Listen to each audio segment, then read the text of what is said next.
হিন্দুদের পাশে থাকতে হবে। আমরা হিন্দু না, আমরা মনে করি বাংলাদেশকে আমরা কোনো ধর্মীয় পরিচয়ে পরিচিত করতে চাই না। বরিশালের সর্বত্র শারদীয় দুর্গোৎসব নির্বিঘ্নে করতে বিগত দিনের মতো এবারও বিএনপি পাশে থাকবে বলে ঘোষণা দিয়েছেন দলটির শীর্ষ নেতারা। শনিবার বরিশাল সদরে বিএনপি কার্যালয়ে আয়োজিত এক অবহিতকরণ সভায় তারা এই ঘোষণা দেন। সভায় বক্তারা বলেন, এই দেশ হিন্দু, মুসলমান, বৌদ্ধ, খ্রিস্টান সবার। তাই বিএনপির নেতাকর্মীদেরকে এই দুর্গাপূজায় সার্বিকভাবে সহায়তার নির্দেশ দেন তারা। দায়িত্বটা দিতে হবে এবং হিন্দুদের পাশে থাকতে হবে। আমরা হিন্দু না, আমরা মনে করি বাংলাদেশকে আমরা কোনো ধর্মীয় পরিচয়ে পরিচিত করতে চাই না।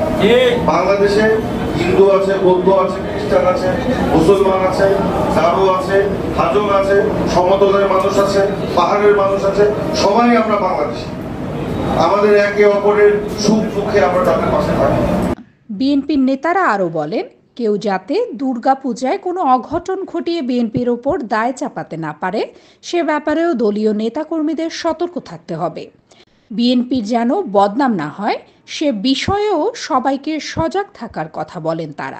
পুজো নিয়ে কিছু নাটক করে, যে নাটকটা আমরা অনেকেই জানি, আন্তর্জাতিক বিশ্বে বিষয়টা উপলব্ধি করতে সময় লাগে।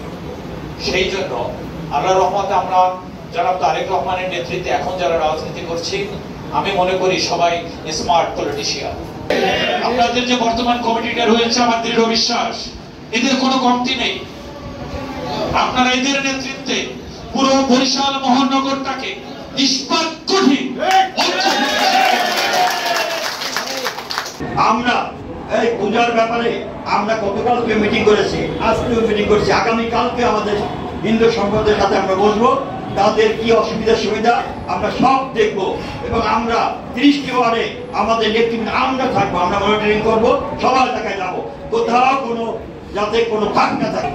আমরা মহানগর বিএনপি এবং 30টা ওয়ার্ড বিএনপি আমরা সংগঠিত আছি, ঐক্যবদ্ধ আছি এবং আগামী যে শারদীয় পূজা আসছে সেই পূজায় আমরা আমাদের 30টা ওয়ার্ড থেকে এবং আমাদের জাতীয়তাবাদী শক্তি নেতৃবৃন্দ প্রয়োজনে 24টা ঘন্টা প্রতিটা পূজা মণ্ডপে পাহারা দেবে এবং আমরা ইতিমধ্যে তাদেরকে অবহিত করেছি এবং সর্বশেষে আমাদের নেতা যে নির্দেশাবলী দেবেন সেই নির্দেশাবলী আমরা শুনবো এবং পালন করব। সভায় হিন্দু সম্প্রদায়ের বেশ কয়েকজন নেতা উপস্থিত ছিলেন। রুবাইয়া জান্নাত নওরিন, মতবাদ ডিজিটাল, বরিশাল।